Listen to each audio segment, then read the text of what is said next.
नमस्कार, ये आकाशवाणी शिमला है।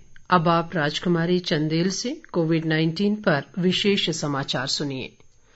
कोरोना वायरस के नए स्वरूप ओमिक्रॉन से चिंताएं बढ़ी हैं। श्रोताओं से अपील है कि वे सतर्क रहें और पूर्ण टीकाकरण कराएं। 15 से 18 वर्ष के किशोरों और अन्य लोगों के टीकाकरण में भी मदद करें।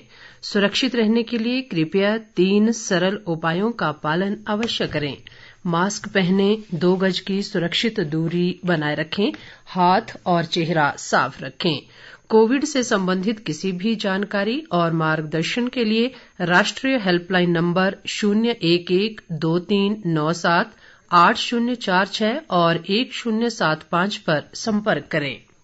अब समाचार विस्तार से। प्रदेश के सभी स्कूलों में आज से 1 से 12वीं कक्षा तक के विद्यार्थियों की नियमित कक्षाएं शुरू हो गई हैं। स्कूल खोलने को लेकर शिक्षा विभाग ने पहले ही एसओपी जारी कर दी है। इसके मुताबिक स्कूलों में सुबह की प्रार्थना सभा, सांस्कृतिक व खेल गतिविधियों पर प्रतिबंध रहेगा। विभाग ने स्कूलों के प्रधानाचार्यों को स्कूल की क्षमता के अनुसार बच्चों को स्कूल बुलाने के लिए योजना बनाने को लेकर अधिकृत किया है। शिक्षा निदेशक अमरजीत शर्मा ने बताया कि स्कूलों में बच्चों से कोविड नियमों की पालना करवाई जाएगी। इसके अलावा लंच टाइम में भी अलग अलग तय होगा ताकि भीड़ एकत्रित न हो। जिन स्कूलों में बच्चों की संख्या अधिक है वहां बच्चों को सुबह व शाम 2 सत्रों में बुलाया जा सकता है। इस बीच प्रदेश के स्कूलों में आज कोविड नियमों की अनुपालना सुनिश्चित की गई। सोलन जिले में थर्मल स्क्रीनिंग के बाद ही बच्चों व अध्यापकों को स्कूलों में प्रवेश की अनुमति दी गई। स्कूल खुलने को लेकर बच्चों के चेहरों पर रौनक देखी गई और कई दिन बाद स्कूल आने पर वे खुश दिखे। कक्षाओं में विद्यार्थियों के बीच 2 गज की दूरी का विशेष ध्यान रखा जा रहा है। प्रदेश में आज अभी तक कोरोना के 18 नए मामले सामने आए हैं, जबकि 531 लोगों ने इस महामारी से जंग जीती है। राज्य में इस समय कोरोना के 2059 सक्रिय मामले हैं, जबकि अब तक 2,75,043 लोग उपचार के बाद ठीक हो गए हैं। प्रदेश में अभी तक इस महामारी से 4,068 लोगों की मृत्यु हुई है। केंद्र सरकार ने सभी राज्यों और केंद्र शासित प्रदेशों को कोरोना संक्रमित लोगों की संख्या में कमी को देखते हुए स्थिति की समीक्षा करने और अतिरिक्त कोविड प्रतिबंध संशोधित करने को कहा है। स्वास्थ्य सचिव राजेश भूषण ने इस संबंध में मुख्य सचिवों और मुख्य प्रशासकों को पत्र लिखा है। उन्होंने कहा कि 21 जनवरी से देश में कोविड महामारी में निरंतर गिरावट का रुझान देखा जा रहा है। भूषण ने कहा कि पिछले महीने संक्रमित लोगों की संख्या में वृद्धि के बाद कुछ राज्यों ने अपनी सीमाओं और हवाई अड्डों पर अतिरिक्त प्रतिबंध लगा दिए थे।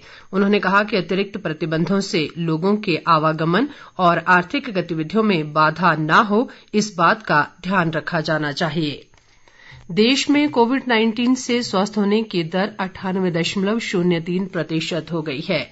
कोरोना संक्रमण से अब तक 4,19,10,984 लोग स्वस्थ हो चुके हैं। मौजूदा समय में देश में कोरोना के सक्रिय मरीजों की संख्या 3,32,918 है।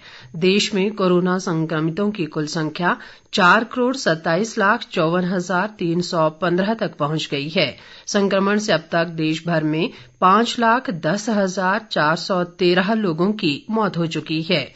बीते 24 घंटों के दौरान देश में 541 लोगों की कोरोना से मौत हुई है, जबकि 67,538 संक्रमितों ने कोरोना से जंग जीती है।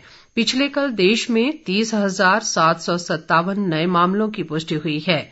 आईसीएमआर के अनुसार देश भर में अब तक 75,55,32,460 लोगों की कोरोना जांच की जा चुकी है। राष्ट्रव्यापी कोविड टीकाकरण अभियान के अंतर्गत अब तक लगभग 174 करोड़ से अधिक टीके लगाए जा चुके हैं।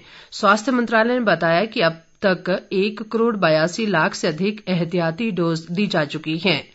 इधर प्रदेश में अब तक 15 वर्ष से अधिक आयु के 63,11,500 से अधिक लोगों को कोरोना वैक्सीन की पहली डोज दी जा चुकी है।